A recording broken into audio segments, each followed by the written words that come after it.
Hello दोस्तों, आज हम आपके सामने एक नए टॉपिक नए चैप्टर के साथ फिर से उपस्थित हुए हैं। आज का जो हमारा टॉपिक है उस टॉपिक का नाम क्या है? Remove too. क्या नाम है? Remove to. टू को हटाना है। टू को हम चेंज करेंगे तो कैसे हटाएंगे? टू को रिमूव करने के लिए कुछ नियम होते हैं, नियमों को हमें ध्यान से याद रखना चाहिए। ज़्यादा कठिन नहीं है, हम बड़ी आसानी तरीके से रिमूव टू को सीख सकते हैं। कैसे सीख सकते हैं? आज का टॉपिक है removal of adverb too. Too को हटाना। टू को हटाएंगे तो कैसे हटाएंगे? सबसे पहला नियम क्या कहता है? रूल नंबर फर्स्ट,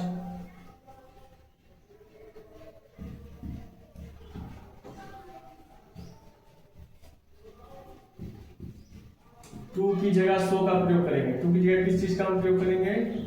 सो का प्रयोग करेंगे। पहला है टू की जगह सो। जहां पे टू आएगा उस टू की जगह टू को हम हटा देंगे, वहां पे हम क्या लगा देंगे? सो का प्रयोग किया है। टू की जगह सो का प्रयोग होता है। टू की जगह सो का प्रयोग होता है। दूसरा टू हमारा कहां पे होगा? टू की जगह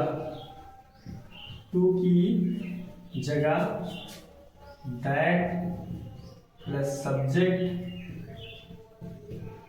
प्लस कैन या कुड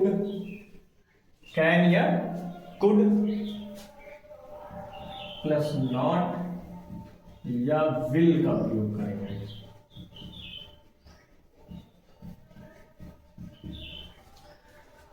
ध्यान से देखिएगा, पहला टू हटाएंगे सो लगाएंगे। दूसरा टू की जगह हम दैट का यूज करते हैं, प्लस सब्जेक्ट का यूज करते हैं, कैन का यूज करेंगे या कुड का यूज करेंगे, नॉट का यूज करेंगे या विल का यूज करेंगे। अब कहां पे हम क्या यूज करेंगे इसको हम ध्यान से आप देखिए। दैट के बाद जो सब्जेक्ट लगता है, सब्जेक्ट लगाने के नियम कहते हैं। तो सब्जेक्ट क्या लगाते हैं? यदि मैन होगा, यदि सब्जेक्ट मैन है, यह सब्जेक्ट हमारा क्या है? मैन है। यदि सब्जेक्ट मैन है तो क्या लग जाएगा? प्रोनाउन ही होगा। तो प्रोनाउन ही होगा। अगर सब्जेक्ट मैन है तो प्रोनाउन क्या होगा? ही होगा। प्रोनाउन ही का प्रयोग करेंगे। किसका प्रयोग करेंगे?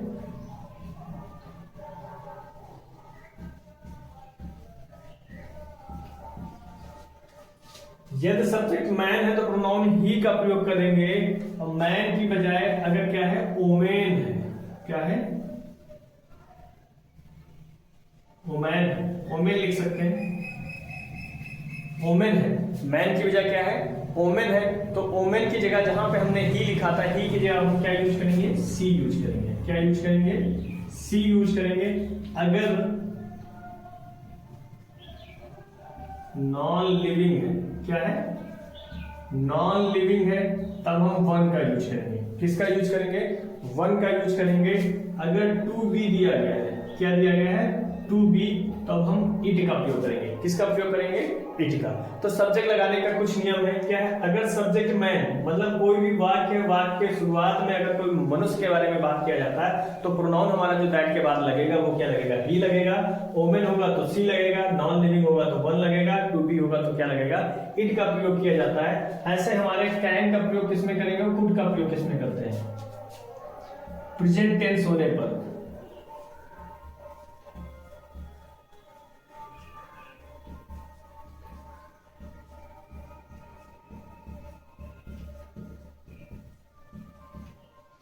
प्रेजेंट टेंस का वाक्य होने पर कैन नॉट का प्रयोग करते हैं तथा पास्ट टेंस होने पर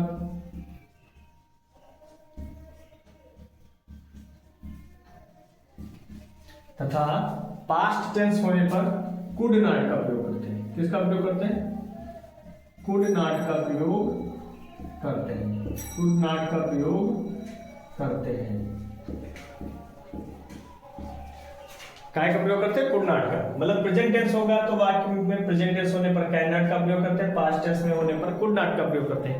किन वाक्यों में विल का प्रयोग करेंगे? तो विल का प्रयोग उन वाक्यों में किया जाता है जो वाक्य कैसे होते हैं? नेगेटिव होते हैं। तो हम कह सकते हैं नकारात्मक वाक्यों में या नेगेटिव सेंटेंस में। नेगेटिव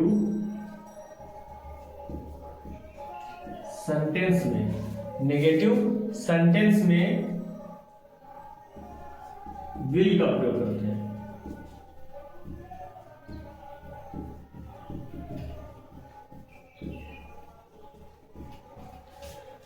प्रेजेंट टेंस का वाक्य होने पर कैन नॉट का प्रयोग करते हैं, पास्ट टेंस होने पर कुड नॉट का प्रयोग करते हैं, लेकिन वाक्य अगर नकारात्मक है तो हम काहे का प्रयोग करेंगे, विल का यूज करेंगे। किसका यूज करेंगे, विल का यूज करेंगे।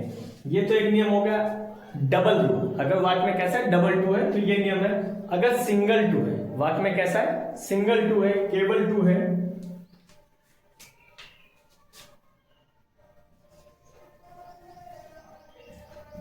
रूल नंबर 3, वाक्य में केवल टू होने पर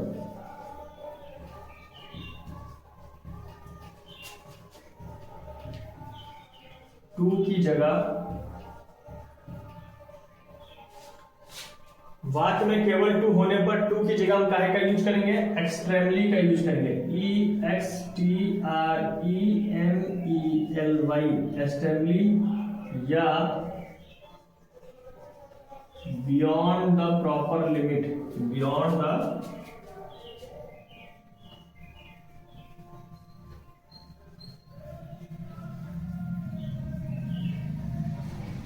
या बियॉन्ड द प्रॉपर लिमिट का प्रयोग किया जाता है।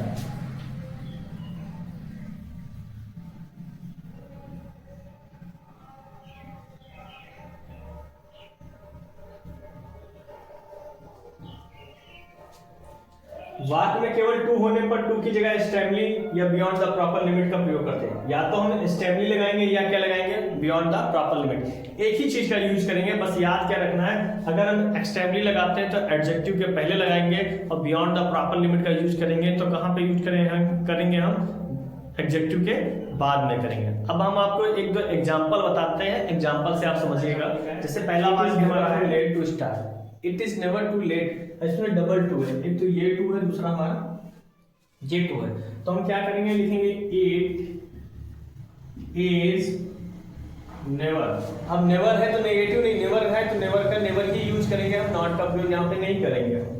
इट इज नेवर, टू की जगह हम क्या लगा लेंगे, so let, it is never so let. अभी हमने आपको बताया था अगर निर्जीव है तो सब्जेक्ट क्या लगता है, वन लगता है, तो दैट लगाएंगे, टू को हटाकर क्या लगाएंगे, दैट। दूसरा लड़ टू हटाएंगे, क्या लगाएंगे, उसकी जगह दैट लगाएंगे।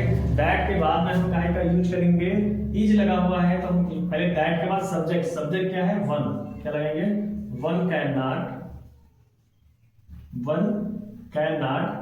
Start, one can not start. तो हमारा सेंटेंस क्या बन गया, it is never so let that one can not be start. दूसरा देखिए, अभी बताया था जिन वाक्यों में केवल टू का प्रयोग होता हो तो उनको कैसे बनाते हैं। इसको हम बनाएंगे इट इज एक्सट्रीमली,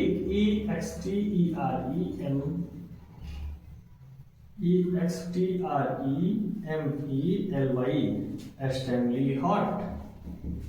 तो इट इज टू हॉट था, इसको हमने काय में चेंज कर दिया, it is extremely too hot, too को काय में चेंज कर दिया, एक्सट्रीमली में भी चेंज कर सकते हैं या बियॉन्ड द प्रॉपर लिमिट का भी प्रयोग कर सकते हैं। He is too weak to walk, sentence क्या था हमारा, ही माने वह, इज है टू वीक टू वॉक, वह चलने के लिए बहुत कमजोर है। इसको जब हम बनाएंगे तो क्या बन जाएगा, ही is so week, he is so weak that, हमने कहा था अगर ही है तो ही लगेगा, प्रेजेंट है तो कैन नॉट लग जाएगा, वॉक हो जाएगा, he can not walk, he can not walk. तो क्या बना, he is so weak that he can not walk. Next हमारा सेंटेंस क्या है आज का, they are too dishonest not to take bribe. ये हमारा कैसा है, नेगेटिव है, नॉट टू, हम लिखेंगे they are so dishonest, so dishonest. Not to लगा हुआ तो हमने कहा था नॉट वाले वाक्यों में हम क्या लगाएंगे, पहले तो हम यहाँ पे दैट लगाते हैं, दैट की बजाय फिर हम दे लगाते हैं, दे के बाद में दैट दे विल लगा देंगे, क्या लगाएंगे हम, विल लगाएंगे, टेक ब्राइब, टेक ब्राइब। तो क्या बन गया हमारा, they are so dishonest that they will take bribe. ये हमारा कैसा था, नेगेटिव सेंटेंस था। तो कुछ नहीं, हम आसानी से इसको पल भर में सीख सकते हैं। कैसे सीख सकते हैं, कुछ नियम है रिमूव टू को। अगर वाक्य में सिंगल टू है तो स्टेमली लगाएंगे या बियॉन्ड द प्रॉपर लिमिट लगाएंगे। अगर सेंटेंस में दो टू का यूज हुआ हो तो पहले टू को हटाकर हम सो लगाते हैं, दूसरे वाले टू को हटाकर हम दैट लगाते हैं, दैट के बाद में सब्जेक्ट लगाते हैं। जो हमारा सब्जेक्ट शुरू में दिया होता है वही हमारा प्रोनाउन बन जाता है। उसके बाद अगर प्रेजेंट टेंस है तो कैन नॉट, पास्ट टेंस है तो कुड नॉट, नेगेटिव सेंटेंस है तो हम विल का यूज करेंगे। नेगेटिव वाले वाक्यों में नेवर को काउंट नहीं किया जाता है। उम्मीद है मेरे द्वारा बताई गई क्लास में आपको समझ में आया होगा। यह समझ में आया है तो लाइक कीजिए, शेयर कीजिए और सब्सक्राइब कीजिएगा। धन्यवाद।